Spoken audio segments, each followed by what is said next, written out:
Bonjour et bienvenue sur Radio CSORT, votre rendez-vous quotidien avec l'actualité de la cybersécurité.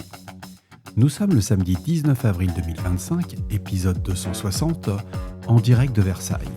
Je suis Marc-Frédéric Gomez et au programme de cet épisode, faut-il abandonner le concept d'erreur humaine ? Björn Thor Elsoy du CERT-Craft invite les équipes CERT et CSIRT à repenser l'usage de l'expression erreur humaine. CryptPad, une version plus rapide, modulaire et mobile-friendly, la suite collaborative chiffrée open source. Reprise du financement du programme CVE, je reviendrai sur un article que j'ai écrit. Threat Hunting, pourquoi votre CERT doit passer à la chasse proactive ? Boîte à buse, une gestion négligée mais critique. Un autre article que j'ai retenu, la prévision CVE T2 2025, plus de 11 000 vulnérabilités attendues. Une faille critique dans le plugin Download Manager permet de supprimer arbitrairement des fichiers. Un plugin WordPress permet l'upload de fichiers sans vérification, c'est la CVE 2021 44055. Toutes les versions item WordPress IUP sont vulnérables à une attaque par fichier image injectée. Et encore une élévation de privilèges sur UrbanGo Membership jusqu'à la version 1.04. Bien entendu, vous retrouverez toutes les sources utilisées en description de cet épisode sur le site de radiocessort.org. N'oubliez pas de vous inscrire à la newsletter de Radio CSORT pour ne rien nous manquer. La numéro 8 est sortie ce midi. Je tiens à vous rassurer, chères auditrices et chers auditeurs, l'épisode spécial aura bien lieu, je l'enregistre dans une demi-heure et nous en reparlerons de l'actualité du MITRE et de la remise en cause du programme CVE qui arrive quand même à sa 26e année. Mais revenons à l'actualité de la cybersécurité. Dans cet épisode, je vous propose un éclairage structuré sur plusieurs sujets d'actualité en cyber. Tous les contenus abordés aujourd'hui sont disponibles en accès libre sur LinkedIn. Je vais me faire un peu d'autopromotion, mais ils visent vraiment à alimenter les réflexions et à partager des éléments concrets qu'on a en tant que professionnels du secteur. Le premier, j'ai fait un article sur la reprise du financement du programme CVE, et cette première analyse revient sur une information majeure. C'est la reprise temporaire du financement du programme CVE, ce référentiel qui est fondamental pour nous professionnels, pour la gestion des vulnérabilités, a failli être interrompu suite à une décision du gouvernement américain. Une extension exceptionnelle a été obtenue jusqu'à mars 2026, mais cet événement révèle la fragilité d'un écosystème pourtant central et souligne l'importance de construire un modèle de gouvernance plus résilient. C'est dans cette optique que la CVE Foundation a été officiellement constituée. Je vous proposerai de revenir dessus avec un enregistrement spécial qu'on va faire avec Wilfried Pasco, qui est un expert en vulnérabilité. C'est pas mal. Vous avez l'article sur LinkedIn si vous souhaitez avoir des compléments d'information. C'est gratuit, profitez-en. Autre sujet que j'ai publié, c'est le threat hunting. Il s'agit d'une méthode de détection proactive complémentaire aux outils de détection automatique et classique. En posant des hypothèses sur des comportements suspects ou atypiques, les équipes de sécurité renforcent leur capacité à identifier des compromissions silencieuses. Alors cet article rappelle pourquoi cette pratique est aujourd'hui indispensable dans les environnements critiques comme elle s'intègre aux démarches de réponse à incidents. C'est court, c'est précis.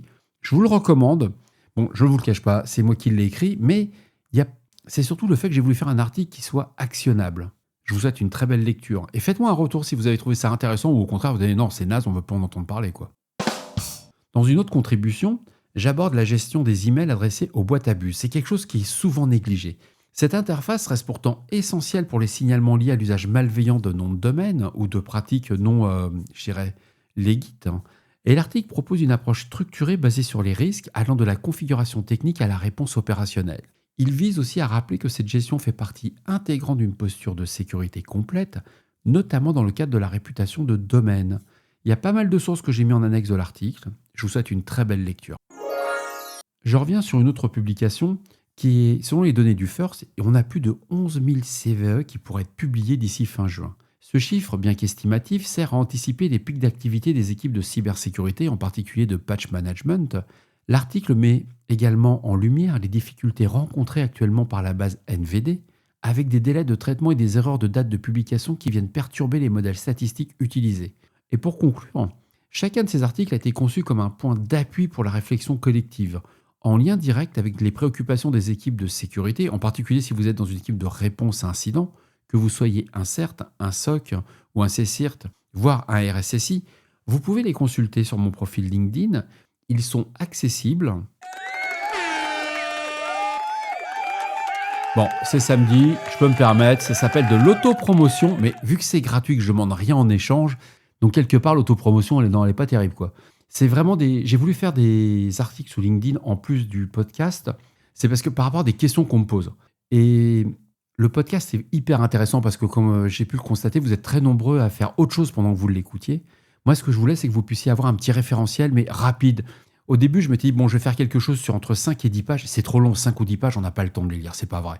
Donc, mon objectif, c'est de faire maximum une page et demie, voire deux, mais surtout vous donner des sources. C'est-à-dire que c'est de vous donner envie de creuser sur un sujet. Le sujet vous intéresse, c'est top. Vous avez les sources. Je vous ai toujours mis les sources en bas de tous mes articles. Comme ça, vous savez comment je les ai construits. Il n'y a pas de. Je me suis levé un matin, tiens, j'ai une idée, je vais l'écrire sur un bout de papier. Je ne vérifie pas de source, c'est pas sourcé. Non, ça c'est juste. Là, ça s'appelle de l'arrogance. Donc, je vous souhaite quand même une très belle lecture. Puis, si ça vous intéresse pas, n'hésitez pas à me le dire, parce que c'est quand même du boulot de faire ces articles. Et je me rends compte que quand je regarde à la fin de la semaine le nombre d'heures que j'ai passé à publier ces articles, publier, ça prend 30 secondes, hein. Mais écrire, rechercher les sources, bah, je me rends compte que je crame quand même plus d'une journée et demie quand même sur la semaine. J'attends vos retours. Je vous propose une synthèse des vulnérabilités critiques publiées le 19 avril 2025 et qui affectent plusieurs extensions de WordPress. Alors eux, ils ont mangé aujourd'hui.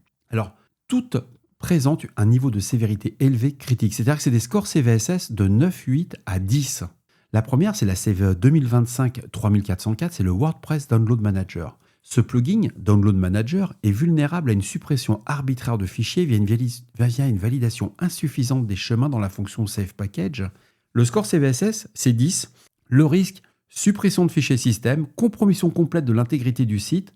Le correctif n'est pas encore disponible à l'heure de la publication. Je vous recommande de la regarder si vous avez du WordPress Download Manager. Mettez de la surveillance en place. La seconde vulnérabilité, c'est la CVE 2021-44055. C'est le Smart Product Review plugin. C'est le plugin Smart Product Review qui autorise des téléversements de fichiers arbitraires en raison de l'absence de filtrage de type MIME. Score CVSS 9.8, on est quand même sur du très chaud patate. Les risques, exécution de code à distance, prise de contrôle du serveur via des scripts malveillants, toutes les versions sont potentiellement concernées. Là, il faut patcher. La troisième CVE, la 2025-1093, elle affecte le thème WordPress AI Hub. Le thème AI Hub est vulnérable à une exécution de code à distance via la fonction Generate Image en acceptant des fichiers sans vérification de type. Score CVSS 9.8, risque majeur d'exploitation par téléversement de web shell ou script PHP malveillant. Cette faille affecte toutes les versions actuellement disponibles. Attention, il faut patcher. Et enfin, la dernière, le plugin UrbanGo Membership qui est de la CVE 2025-3278. Les versions qui sont impactées vont jusqu'à la version 1.04. Ça souffre d'une élévation de privilèges via un contrôle défaillant des rôles utilisateurs. Alors, c'est surprenant, son score CVSS est seulement de 8.8.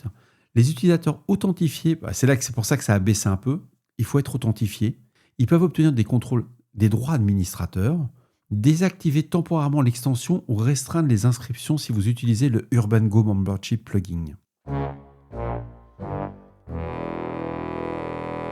Je vous propose maintenant une réflexion essentielle pour notre métier. Et si l'expression « erreur humaine » n'était qu'un raccourci commode mais fondamentalement peu utile pour comprendre les cyberincidents? C'est vrai qu'on a toujours l'habitude de dire quand il y a un cyberincident, le sujet vient entre la chaise et le clavier. Dans une tribune publiée par Björn Thor Elsoy, analyste chez Ocraft CERT, et coprésident du groupe First sur les facteurs humains, cette idée est décortiquée avec justesse. Beaucoup de rapports comme le Verizon DBIR 2024 ou les publications de l'ENISA avancent que plus des 2/3 des incidents de sécurité impliquent un facteur humain ou non malveillant. Et ce constat pousse à désigner l'humain comme le maillon faible ou pire, à l'assimiler à une menace interne même lorsqu'il s'agit d'une erreur non intentionnelle. Mais est-ce vraiment pertinent ?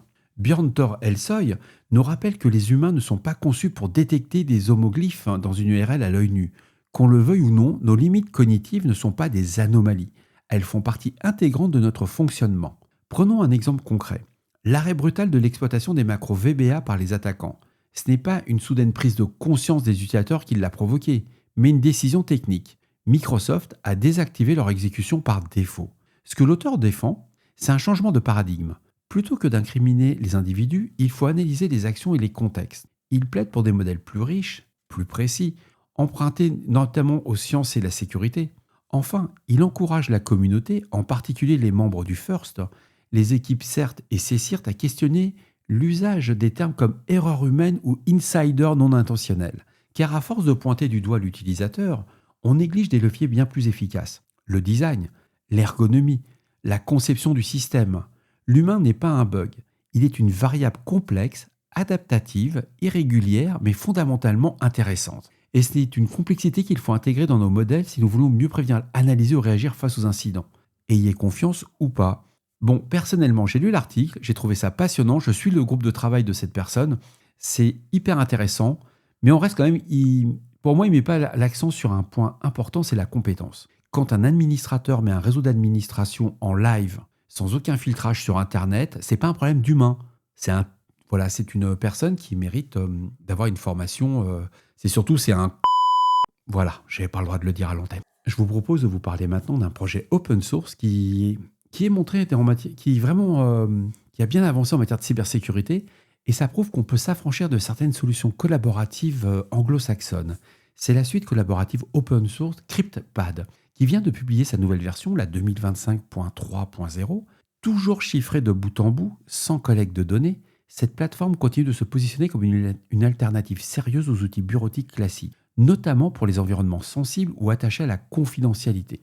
Il n'y a pas de nouvelle application, mais il y a des évolutions significatives dans cette version. Cette mise à jour ne propose pas d'outils majeurs, mais elle marque une étape importante dans la modernisation de la plateforme. Le code a été retravaillé pour offrir plus de rapidité, de modularité, de maintenabilité à long terme. Une expérience utilisateur renforcée, surtout sur mobile. Le système de chiffrement a été repensé. Désormais, le document demandé s'affiche en priorité tandis que le reste du contenu se charge en arrière-plan. Le résultat est flagrant. C'est un accès plus rapide au document, moins de latence sur mobile et une fluidité accrue pour les utilisateurs avec des espaces disques extrêmement importants. Compatibilité avec les formes Office en bêta. À la demande des utilisateurs, CryptPad propose désormais des éditeurs compatibles DocX, ODT, PPTX et ODP, disponibles même pour les comptes gratuits. Et ce travail est porté par Wolfgang Ginolas et élargit clairement l'utilité de la plateforme pour la bureautique collaborative. C'est vraiment une belle avancée. Ce sont des solutions open source qui méritent d'être creusées. Bien entendu, il y a quelques limitations. C'est un projet qui est de plus en plus actif. Alors dans les limitations, ce qu'on peut voir, c'est que la mise à jour vers OnlyOffice V8 initialement prévue est reportée à la version 2025.3.1. L'équipe préfère attendre une intégration stable pour éviter toute rupture ou perte de données. On est vraiment dans du qualitatif. On n'est pas là pour faire du buzz, pour faire de l'annonce, pour être numéro 1 sur YouTube. Ils s'en foutent complètement, les mecs. Eux, ce qu'ils veulent, on met en place un système qui est là pour remplacer grosso modo Office 365 ou la suite de Google. Et c'est de l'ambition. C'est un projet qui est toujours de plus en plus actif. Il y a quand même 2 millions de pads. C'est comme ça qu'on appelle les projets CryptPad ouverts par mois. On a 200 000 utilisateurs mensuels, plus de 1400 instances auto-hébergées et il y a plus de 1000 abonnés qui soutiennent financièrement ce développement. Je vous recommande de tester, c'est hyper intéressant, c'est sur cryptpad.fr, j'ai mis les liens dans la description de l'épisode. Vous pouvez aussi contribuer via un don qui s'appelle Open Collective. Bref, projet open source, passionnant. Quand on parle de souveraineté numérique, quand on dit on aimerait bien avoir des solutions européennes, c'est fait, on en a une. Bon, elle n'est pas au niveau d'Office 365, il faut être très clair. Mais vous voyez, il y a seulement 1000 abonnés qui soutiennent financièrement. Imaginons un seul instant que chaque entreprise donne 10 euros, ne serait-ce qu'en France. On donne 10 euros dans ce genre de projet, mais demain matin, on a un Office 365 qui tue, quoi. Et on peut se passer comme ça des GAFA. Bon, je ne ferai aucun autre commentaire.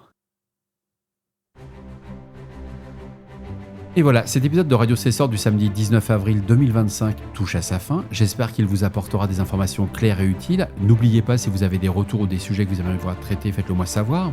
Laissez-moi un message sur le répondeur de Radio Cessor au 07 68 72 20 09 ou envoyez-moi un email à radiocessort@gmail.com. J'ai trouvé le moyen comment vous allez gagner les tablettes de chocolat. Ça sera demain dimanche que vous aurez je vous donnerai ça. On va faire une sorte de concours. Mais très sympa, hyper facile.